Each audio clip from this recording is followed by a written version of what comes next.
Eugene Omoruyi. That's what I'm going to say. I think that's it. Omoruyi signed a 10-day contract. Was he the guy wearing number 97 in their last game? Okay. I hope he makes it. He's like what, a 6'7" forward, kind of a tweener? What's his skill set? He's more of a small forward. I believe he's 6'6". And it's funny, we're talking about Hamidou.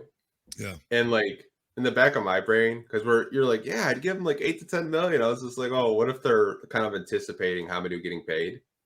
And they're looking at this guy because he came from OKC. He was already in OKC.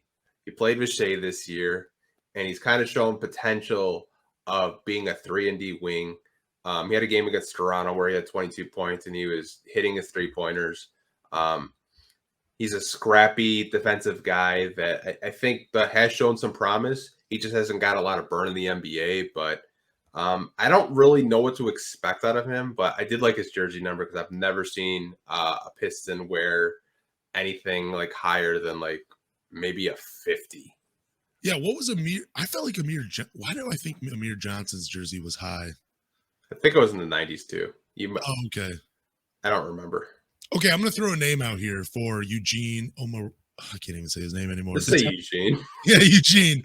I'm going to throw a name out here because this is what I was seeing when I saw him last night. PJ Tucker. I mean, we didn't see a lot. Just kind of going off body type, and size, and the role I could envision that guy. I'm not going to call him PJ Tucker, but did you see, like, is that kind of the skill set he has, that 3-and-D type?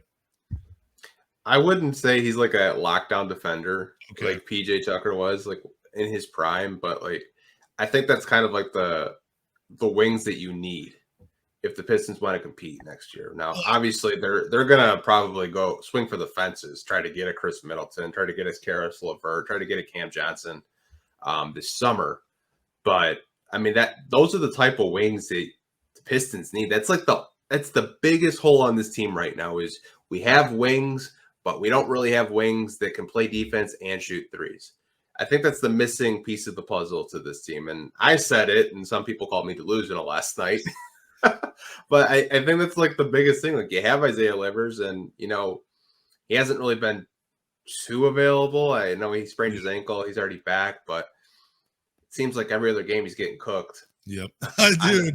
On the defensive end, he tries. I love that he tries, but he's getting cooked every other game. He can hit his 3-pointers, but I think that's what the Pistons are really looking for, and I think that's why they kind of wanted to see what this kid's all about. Is he has that potential to be a 3-and-D wing, and maybe we see him on the cruise next year. Maybe we see him in the summer league. You really never know.